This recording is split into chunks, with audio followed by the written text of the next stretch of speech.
మలాకి 1:8. గుడ్డు దాన్ని తీసుకుని బలిగా అర్పించిన ఎడల అది దోషము కాదా అంటే దోషము. ఈ దోషం ఎలా తగులుతుందంటే, గుడ్డి దాన్ని అర్పించిన ఎడల అంటే పాత నిబంధన కాలంలో అంటే కొంతమందికి మేకలు ఉండేవి, గొర్రెలు ఉండేవి, ఆవులు ఉండేవి, ఎద్దులు ఉండేవి. కొంతమంది స్వార్థపరులు ఏం చేసేవారంటే, ఇది గుడ్డిది కదా ఈ గొర్రె, దీనికి మార్కెట్లో అమ్మితే పెద్ద రేటు రాదు, ఈ గుడ్డిదాన్ని చర్చికి తీసుకెళ్తే ఎలాగా గుడ్డిదాన్ని శుభ్రంగా దాన్ని చంపేసి దాన్ని చర్మం పక్కెట్టి ముక్కలుగా నరికి బలిపీఠం మీద అగ్నిలో కాల్చేస్తారు కదా, అదే మార్కెట్లో అయితే మనుషులు కొనుక్కోరు, రేటుకి వాల్యూ ఉండదు, దీనికి రేటు ఉండదు అని కొంతమంది స్వార్థపరులు ఏం చేసేవారంటే కొన్ని గుడ్డిదాన్ని జబ్బుదాన్ని తీసుకొచ్చి ఎవరికి ఇచ్చేవారు చెప్పండి? దేవునికి ఇచ్చేవారంట. ఓ రోజు దేవుడు చూశాడంట, చాలా కాలం చూశాడంట. అంటే దేవుడికి ఏదైనా అర్పణ ఇస్తే శ్రేష్టమైనది ఇచ్చేవాడు కాదంట. కొంతమంది ఇచ్చేవారంట, కొంతమంది మాత్రము పనికిరాని దాన్ని, వాళ్ళకు పనికిరాని దానికి చిల్లర మార్చి చంద ఎత్తారంట. వాళ్ళు ఎవరో విలువైంది ఇచ్చేవారు కాదంట, వాళ్ళు విలువ లేని దాన్ని తీసుకొచ్చి దేవునికి ఇచ్చేవారంట. అందుకని వాళ్ళు ఏం వెంటాడుతుంది చెప్పండి? దోషము వెంటాడుతుంది. ఇందులో ఎక్కడికో అవసరం లేదు, మన ఏబేలు గురించి చెప్పుకోవచ్చు, కయను గురించి చెప్పుకోవచ్చు. ఏబేల్ని కయ్యను ఉన్నాడండి. కయ్యను చక్కగా వ్యవసాయం చేసేవాడు, భూమిలో పంట వేసాడు, పంట చాలా బాగా పండింది. కొంతకాలం అయిన తర్వాత పంటలో కొంత అంటే పంట చేతికొచ్చిన తర్వాత ఇంటికి తీసుకెళ్ళాడు. ఇంటికి తీసుకెళ్ళి బాగా తిన్నాడు. తిన్న దాంట్లో ఎంగిలి మెతికి, దేవుడు నాకు పంట ఇచ్చాడు కదా, ఈ పంటని మొదటగా ఈ శ్రేష్టమైన పంటని, ఈ పంట పండడానికి దేవుడు కాపుదల ఉంది, ఈ పంట పండడానికి పురుగులు దోమలు మిడతలు పట్టుకోలేదు, ఈ పంట పండడానికి సూర్యకిరణాలు పడ్డాయి, ఈ పంట పండడానికి మంచు పడింది, ఈ పంట పండడానికి సకాలకు వర్షాలు వచ్చినాయి, ఇంత బాగా పండింది కదా, దేవునికి ఒక శ్రేష్టమైన అర్పణ తీసుకెళ్లాలని కయ్యను ఏం చేయాలంటే ముందుగా చక్కగా వాళ్ళ అమ్మకు చెప్పి వాళ్ళ నాన్నకు చెప్పి కయ్యను యొక్క దేవుని సన్నిధి తీసుకొచ్చి ఆ అర్పణ అర్పించి ఉండాలి. కానీ కయ్యను అట్లా చేయలేదు.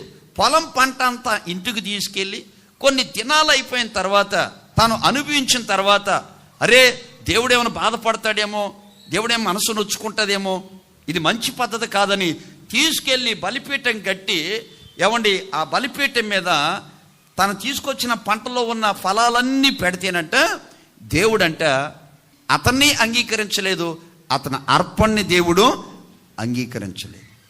మరి ఏబేలు అట్లా కాదు. ఏబేలు ఏం మేపేవాడు చెప్పండి? గొర్రెలు మేపేవాడు. సరే, గొర్రెల మందలోకి వెళ్ళినప్పుడు గొర్రెల్లో పుష్టి ఉంటాయి, బలహీనమైనవి ఉంటాయి, గుడ్డి ఉంటాయి, గూని ఉంటాయి, జలుబుతో ఉంటాయి.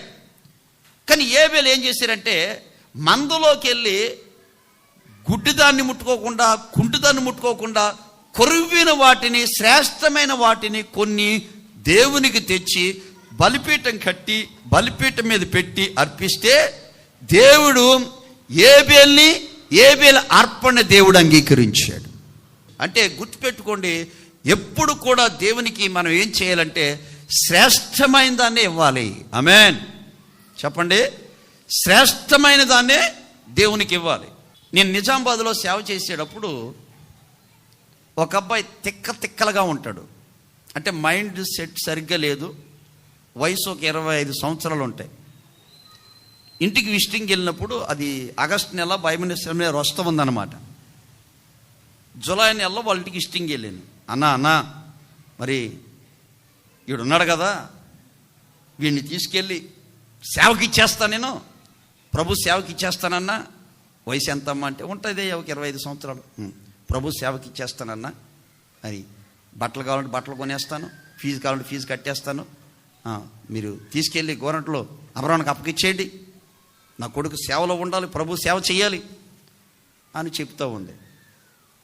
కాదమ్మా, ఈడు పని చేస్తాడమ్మా అంటే చెప్పి చేయించుకోవాలి. మరి వీడు భోజనం చేస్తాడా అంటే మనమే అడిగి పెట్టాలి. అమ్మ వీడు బట్టలు ఉతుకుతాడంటే మనమే ఉతికి పెట్టాలి. ఇప్పుడు వీడికి సాగరం ఎవరు చేస్తారు చెప్పండి? అంటే నేను అన్నాను, మరి ఈడు వదిలేమ్మా, ఇంటర్మీడియట్ చదువుతున్నాడు కదా నవీను, వాడిని ఇవ్వచ్చు కదంటే, అయ్యా వాడు తెలివైనడయ్యా, ఆడొక్కడేనయ్యా నాకు సహకారంగా ఉండేది. అబ్బా ఎంత స్వార్థం చూడండి. అంటే పనికిరాని వాడేమో ప్రభు సేవకి, పనికొచ్చే వ్యక్తి ఏమో ఇంటికి అంటాడు. ఆలోచన చేయండి. అందుకని గుర్తించండి, దోషం ఎలా వస్తుందో చెప్పండి. శ్రేష్టమైన దాన్ని ఎవరికి ఇవ్వాలి చెప్పండి? దేవునికి ఇవ్వాలి.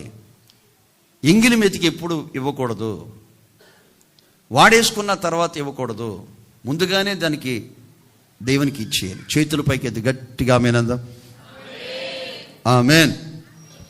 ఆదికాండం 4వ అధ్యాయం 3-4 వాక్యాల్లో కనబడుతుంది.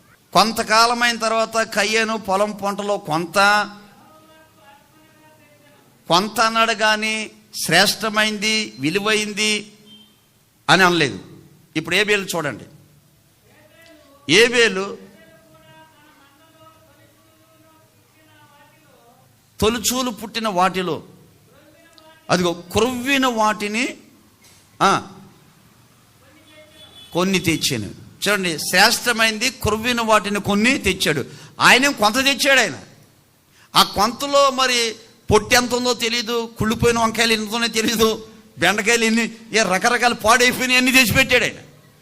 ఈయనొచ్చి కొంత తెచ్చాడు కానీ కొంతలో ఏముందంటే శ్రేష్టమైంది. అందుకని దేవుని బిడ్డలారా, ఇంకో విషయం చెప్తున్నానండి. మన ఆత్మీయ తండ్రి యేసన్న గారు లేమల్లో సేవ చేసేటప్పుడు ఒక తల్లి ఆనపకాయలు మనవడ మెడలో వేసింది, ఆ మెడలో వేసుకుంది, మనవరాళ్ళ మెడలో వేసింది. మొత్తం మీద ఆనపకాయలు తీసుకొచ్చింది మందిరానికి. మొత్తం 10-20 కాయలు తెచ్చిపెట్టారు. యేసన్న గారు అనుకున్నారంట, ఏందిరా బాబు ఇన్ని సొరకాయలు ఇన్ని ఆనపకాయలు వచ్చినాయి, 2-3 బల్లారదులకు ఉపయోగపడుతుందిలే అని అనుకున్నారంట. సరే, ఆ తల్లి వర్షాకాలం కదండి, ఆ ఆనపకాయలు అక్కడ పెట్టి కాళ్ళు కడుక్కోవడానికి వెళ్ళారంట. ఇలాగా యేసన్న గారు ఆ పిల్లోని పిలిచి, ఏంట్రా మందిరానికేనా ఇన్ని తెచ్చేసారేంట్రా అని అంటే, మా అవ్వ ఏం చేసిందో తెలుసా? ఏం చేసిందిరా అంటే, ఆనపకాయ కాయలు ఉన్నప్పుడు ఒక కాయ కోస్తూ ఉంటే నేను అన్నాను, అవ్వ మరి కాయ మన యేసన్న గారికి ఇవ్వాలి కదా, చర్చికి తీసుకెళ్ళాలి కదా అన్న. ఏమని తెలుసు? నోరుమీరా, నేను మార్కెట్కి వెళ్ళి విత్తనం తెచ్చింది, నేను మట్టిలో నాటింది, నేను ఎరువేసింది, నేను దీనికి చక్కగా చూసుకుంది, నీరు పెట్టింది. యేసన్న గారు తర్వాత ఇద్దాంలే అని మొట్టమొదటిగా కూర వండి ఈయన 3 తిన్నారంట. తినటం వారం రోజులు ఒకటే జలుబు అంట. సముద్రంలాగా ముక్కి ఎండట్లేదంట. సముద్రం ఎండదు కదండి, కాలువన్న ఎండుతుంది కానీ సముద్రం ఎండదు. ఈమె ముక్కు కానీ మనవడు ముక్కు కానీ మనవరాల ముక్కు కానీ ఎండకంగా సీదిందే సీదుతూ ఉన్నారంట. అప్పుడు యేసన్న గారు అన్నారంట, ఈ తీరు నేను సీత కూర్చోవలేట్రా. ఆలోచించేయండి. అందుకని దేవుని బిడ్డలారా, దేవునికి ఎప్పుడు కూడా మనం తిన్న తర్వాత కాదు, మనం తినకముందే తేవాలి. ఆమేన్. మిగిలిన తర్వాత కాదు. కొంతమంది చూడండి, ఆ వచ్చిన కూలీలో కానీ వాళ్ళకు వచ్చిన జీతంలో కొంతమంది ముందే పక్కన పెట్టేస్తారు. ఆ బల్లకు వచ్చినప్పుడు లేకపోతే ఏదో టైంలో ఇచ్చేస్తారు. కొంతమంది అట్లా ఉండరు, బల్ల తీసుకుంటారు, తినేస్తారు. కొన్ని రోజులు అయిన తర్వాత ఏదో తేడా జరుగుతుంది, అన్న దశంభాగం అంటారు. తమ్ముడు అప్పుడు ఎందుకోలేదని బుర్రగిక్కుంటూ ఉంటారు. హల్లెలూయా. అట్లా ఇప్పుడు చేయొద్దు. ఆమేన్. చూడండి, కరువు రావడానికి కారణాలు ఏంటి, కీడు రావడానికి కారణాలు ఏంటి, అటు ఇటు ఊగుట కారణాలు ఏంటంటే, దేవునికి ఇచ్చేది ఎప్పుడు కూడా మనం తినకూడదు. హల్లెలూయా. ఇక నేను పచ్చిగా చెప్పాలి. ఆమేన్. కొంతమంది చూడండి, వాళ్ళకి 50,000 జీతం అయితే వాళ్ళు 1000 రూపాయలు ఇస్తారు దశంభాగం. మళ్ళీ నమ్మకంగా అన్న ఇది దశంభాగం అన్న అంటారు. వాళ్ళకు 30,000 జీతం అంటే ఎంత రావాలి చెప్పండి? 3,000 రావాలి. 500 పెట్టి అన్న దశంభాగం అన్న అంటారు. నేను నవ్వుకుంటాను, ప్రభు ఈ దశంభాగం అంటయ్యా. నేను కూడా ప్రార్థన చేసి, ప్రభు ఈ దశంభాగం అంటయ్యా అంటాను. నేను దేవుని దగ్గర దశంభాగం అని ప్రార్థన చేసి తీసుకోను, ప్రభా దశంభాగం అంటయ్యా అని ప్రార్థన చేస్తాను. మీరేం బాధపడదు చెప్తున్నాను, ఇప్పుడని జాగ్రత్త పడండి. హల్లెలూయా. గుర్తుపెట్టుకో, రోగాలు ఎందుకు వస్తున్నాయో. ఆమేన్. గుర్తుపెట్టుకోండి, దశమ భాగం అనేది అది సంఘ కాపరే తినాలి. పాత నిబంధనల కాలంలో యాజకులే తినేవారు. క్రొత్త నిబంధనలు యేసుక్రీస్తు ఏం చెప్పారంటే దశమ భాగం చూడండి అన్నారు కదా. 10వ వంతు విషయంలో మీరు పుదీనా, జీలకర్ర, కొత్తిమీరలో 10వ వంతు ఇస్తూ అవి మానక ఇవి కూడా చెయ్యండి. అంటే పాత నిబంధనల కాలంలో దశమ భాగం ఇచ్చారు, కొత్త నిబంధనలు కూడా యేసుక్రీస్తు చెప్తున్నారు అవి మానొద్దు, అవి ఇవ్వండి. హల్లెలూయా. అందుకని దోషం ఎందుకు తగులుతుందంటే చాలామంది జీవితాల్లో, కొత్త వాళ్ళు అంటే వేరే సంగతి, చాలా కాలం నుంచి విశ్వాస జీవితంలో కొనసాగుతూ ఆ శ్రేష్టమైన అర్పణ దేవునికి ఇవ్వకపోతే ఇటువంటి పరిస్థితులు, ఈ దోషాలు తగులుతాయి. అవి తగలకుండా ఉండాలంటే ఏబేలు మాత్రం శ్రేష్టమైనది దేవుడికి ఇచ్చాడు, మనం కూడా శ్రేష్టమైనది దేవునికి ఇవ్వాలి. ఆమేన్.